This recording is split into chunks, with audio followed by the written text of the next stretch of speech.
주식하는 사람 화폐만 오르면 실패할 확률 굉장히 높아요. 환율이 변동됨으로써 주식 가치가 달라지고 채권 가치가 달라지는 거예요. 아까 그 변동 환율 제도와 화폐를 모르면 주식에 성공할 수가 없어요, 사실은. 네, 그러면 이번에는 과거의 화폐 전쟁 케이스를 한번 좀 되짚어 보시죠. 그 소장님이 과거에 쓰셨던 그 화폐 전쟁 3.0이라는 책에서 보면은 이제 시간의 흐름대로 그 어떤 그 시계열대로 그 정리를 해 놓으셨는데, 과거의 화폐 전쟁을 우리가 되돌아봤을 때 어디가 시발점이라고 볼 수 있을까요? 그래서 이제 화폐 전쟁이라는 용어 자체가 화폐라는 말이 들어가 있잖아요. 그죠? 네. 근데 화폐 전쟁을 하게 된 계기는 변동환율제가 되면서 화폐와 화폐끼리, 그죠? 그 가치를 등락을 이용해 가지고, 가치 등락을 이용해 가지고 아까 자산을 주식이나 채권 가격 변동을 유도할 수 있거든요. 그래서 특히 이제 미국 달러가 국제 간의 이동에 한 90% 이상 아까 달러가 사용되거든요. 네. 그래서 일반 무역은 뭐 여러 가지 국가 유로화도 많이 사용돼요. 한 25%, 일본 엔화도 한 2%, 중국 위안화도 한 1.8% 가까이 돼요. 그런데 국제 간 자본 이동은 거의 95%가 그 미국 달러로 이동이 돼요. 앞에서 잠시 얘기를 들었는지 모르겠는데 이게 그래서 화폐가 굉장히 어렵기도 하고 중요해요. 이게 이제 주식하는 사람 화폐만 오르면 실패할 확률 굉장히 높아요. 나중에 가서 얘기를 하겠지만은 그걸 화폐를 아는 거하고 그렇게 미국 달러 기축 통화가 성격을 아는 거와 그리고 한국 통화와 미국 통화의 가치 결정 원리를 아는 거와 모르는 거의 차이는 엄청 크거든요. 네. 그래서 지금까지 아마 제가 한 2달여 방송에 나와갖고 얘기를 했을 거예요. 화폐 얘기를. 아마 지금까지 들은 사람은 아마 요 근래에 다우존스 시장에 들어갔을 거예요. 실제로 제가 한 달 반 전부터 다우존스에 투자하라는 얘기를 했거든요. 그래갖고 지난번에 내 제자한테도 오기 일주일 전부터 하니까 한 달 됐어요. 그 미국 다우존스 시장에 들어가라라는 얘기를 했고 또 그보다 또 한 15일 내지 한 달 전에는 제가 뭐 잘하는 공무원한테 자료를 줬어요. 미국 증시가 얼마나 거품이 어느 정도였냐고 얘기하면서 제가 볼 적에는 거품이라고 보기 힘든다. 다우존스 같은 경우에는 그 얘기를 했거든요. 그분 투자를 했는지는 모르겠어. 그 자료를 건네줬으니까. 네. 구 선생님 그 투자했는지 좀 알려주세요. 그래야 내가 수익이 얼마인지 알 수 있으니까. 네. 자, 그러니까 이게 뭐냐 하면, 아까 화폐를 알기 때문에, 화폐 역할을 알기 때문에, 다우존스도 그때 거품 논쟁이 국내에서 있었어요. 있었는데, 제가 볼 때는 화폐의 역할과 미국 재정 정책은 그때도 얘기 나왔거든요. 그죠? 네. 2달 전에 나왔어요.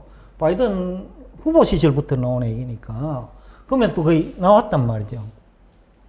그런데 이게 그때 얘기했잖아요. 재정정책하고 양적 완화 정책하고 효과를 보면 재정정책의 효과가 훨씬 크거든요. 지금처럼 이제 코로나 사태로 금리를 내려도 뭐 효과가 잘 안 나오거든요. 그렇지. 그런데 그 경우에는 그때 그래프를 그려가 제가 설명했는데 아예 IS 곡선을 우측으로 이동시켜 버린다는 거예요. 그러면 효과가 있거든요. 그러면 이동을 하면 예를 들어 고속도로를 건설하고 또 뭐 자동차 전기 자동차 충전소를 국가가 건설해주고 그죠?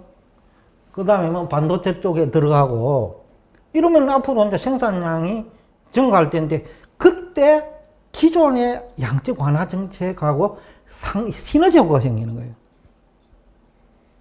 근데 이것을 이제 이해를 해야 되는데 사람들은 양적 완화 정책이고 재정정책은 재정정책이고 또 일부는 재정정책은 빚이 늘어난다는 논리로 국가 빚이 늘어난다는 논리로 달러가 떨어진다는 얘기하는 사람도 있어요.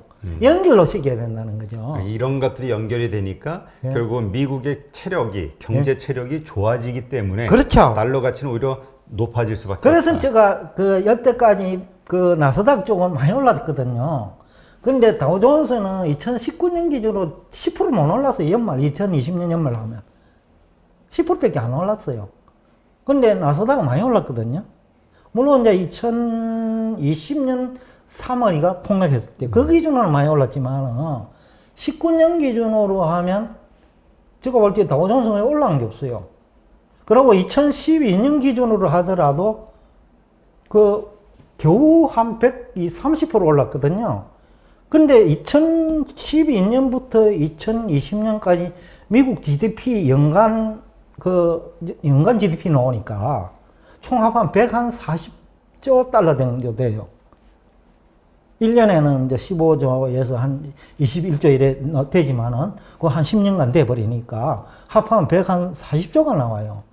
근데 본원 통화를 늘렸기 때문에 양적 완화 정책을 했기 때문에 정간 GDP가 아무리 작아도 40조는 되거든요. 그러면 기업의 매출액이 한 40조 달러 정도 늘었다는 거예요. 그러면 또 거기서 이익이 영업실적 그죠? 네. 영업실적이 뭐 5%만 보더라도 우리 한기업들은 한 5% 나올 거예요. 미국은 그 이상 나온다고 보는데 왜냐하면 미국 상장 기업들은 다 주식 시장에 참여해요. 그렇다 하면 미국 주가 많이 올랐잖아요. 그렇죠. 그러면 10% 가까이 나올 거예요. 그 돈 덕택에. 양적 완화 정책 덕택에.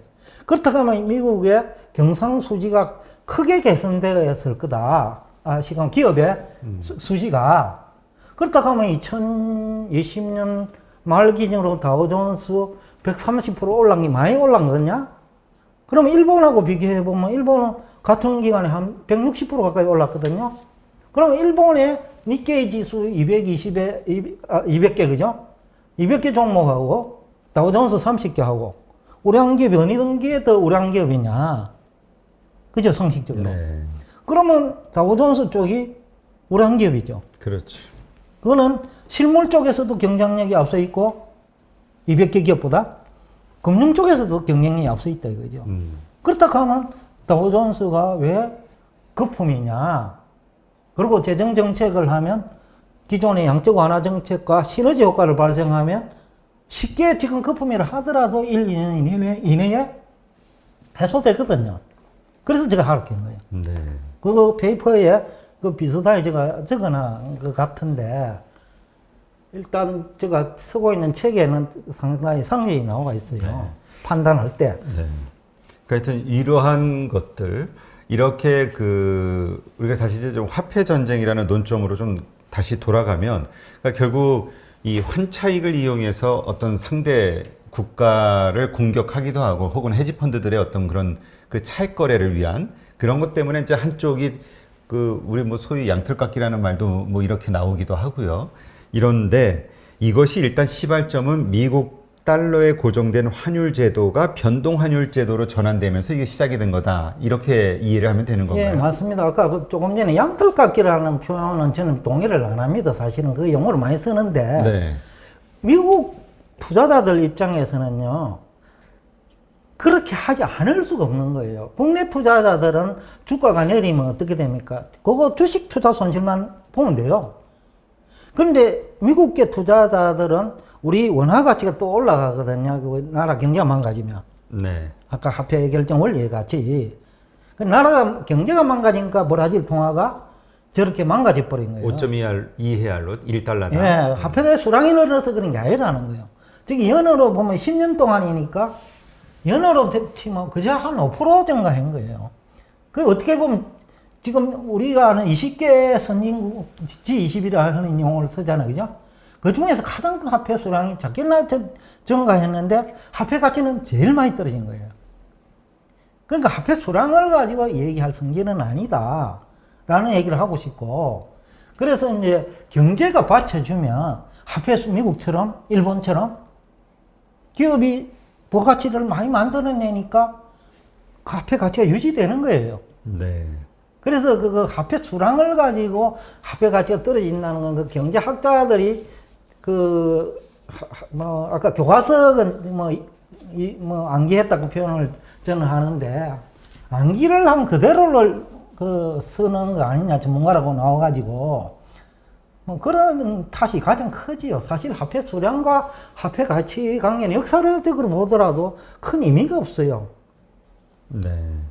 그러면 하여튼 그 지금 변동환율제도 1970년도에 이 제도가 변동환율제도로 바뀌게 되고 금태환 정지 선언하고 이러한 것들에 대한 설명을 좀 해봐 주시죠. 그래서 바로 이제 왜 그러면 변동환율제로 바꿨냐부터 우리가 봐야 되는데. 그렇죠. 왜 이렇게 복잡한 예. 금융 시스템을 저 국제적으로 생기게끔 했느냐. 그래서 그 배경을 알아야 되는데 금이 부족한데 베트남 전쟁을 수행하면서 미국이 그 달러를 많이 발행해 버린 거예요. 근데 그 당시에는 그 태환제도였거든요. 동의화폐하고 금하고 중앙은행이 미국 중앙은행이 가지고 있는 금하고 바꿔줘야 돼요. 바꿔달라고 하면. 그런데 너무 많이 발행해 놓고 보니 바꿔줄 돈이 금이 없잖아요. 금이 없죠. 그러니까 프랑스가 그걸 알고 바꿔달라 한 거예요. 그래서 닉슨 대통령이 못 바꿔주겠다 한 거예요. 없으니까.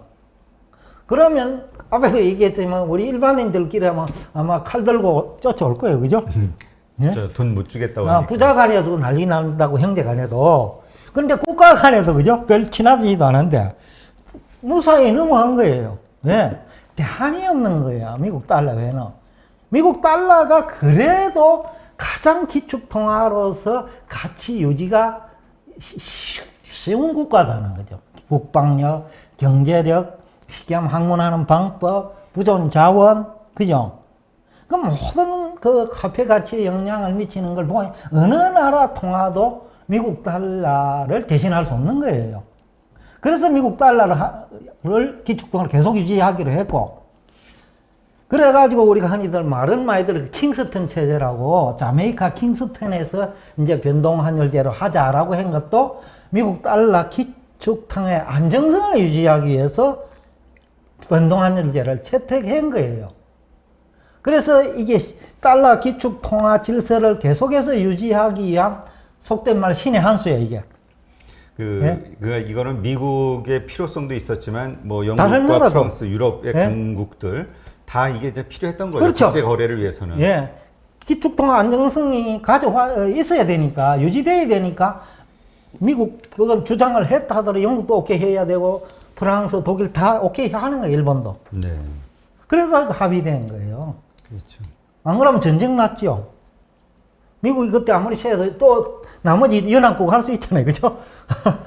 그러면 또 그 난리 나는 거죠. 그러니까 이게 서로 윈윈하는 것이 변동환율제를 도입하고 미국 달러 기축통화제를 그대로 유지하자. 그냥 오케이 된 거예요. 그래서 이제 뭐 좀 조지 소로스 같은 경우도 영국 파운드화를 공격을 해서 네. 예, 이 차익을 통해서 엄청난 부를 가져오게 되는 거잖아요. 그래서 이제 그 당시 이제 영국이 기축통화주의를 이제 뺏기버렸잖아요. 네. 그 미국한테. 뺏기다 보니까 통화 가치 하락이 이제 불가피한데 영국 경제까지 망가진다고. 그러니까 조지 소로스 선생이 볼 적에 물리학을 하신 분이 보면 눈에 싹 들어오거든요. 영국 파운드가 질 수밖에 없지. 군대로 가면 왜 지형지물을 이용한다 하나? 그래서 2차 대전 요새 있잖아요. 요새는 만 명이 들어가도 그 요새 공격이 안 되잖아요. 그렇죠. 그러니까 소로스 한 명이 이길 수 있는 거예요. 쉽게 하면 환경을 이용할 수 있으니까. 쉽게 하면 화폐 가치 결정 원리를 한다는 거죠. 아니까 이기는 거예요. 그러니까 영국 자체의 펀더멘탈은 많이 약해져 있는데 네. 통화 가치, 이 파운드의 가치가 높게 평가가 되고 있었다. 네. 이걸 이제 공격을 한 거거든요. 그렇죠. 그래서 이제 이 변동환율제가 왜 이게 중요하냐 하면 제가 이런 식으로 짧은 시간에 하려하니까 전달이 그 시청자한테 잘 되는지 모르겠는데 이 변동환율제이기 때문에 미국 달러의 국제간 이동 자체가 환율 변동을 가져와요. 네. 쉽게 하면 달러 공급이 이쪽이 많이 되면 수급 원리상 그렇죠. 달러 가치는 떨어진단 말이에요. 그러면 이제 수출업체가 이익이 안 난다는 거죠. 또 매출액도 주는 거죠. 영업 실적도 주는 거죠. 그렇지. 그러면 주가가 내린단 말이죠. 그래서 이게 아까 그 변동환율 제도와 화폐를 모르면 주식에 성공할 수가 없어요, 사실은. 그래서 뭐 뒤에도 나오는데 우리가 2009년도 환율이 1,500원에서 내리는 국면이에요.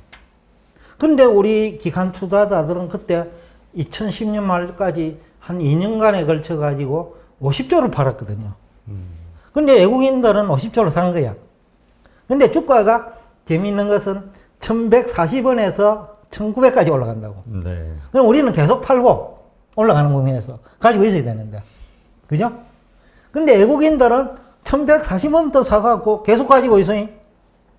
그래서 내가 양털 깎기를 동의 안 한다는 얘기야. 화폐 가치 결정 원리와 환율이 가지는 주가 영향력, 채권시장 영향력, 부동산 시장 영향력을 알기 때문에 걔들이 그 원리에 따라서 행동할 뿐이에요.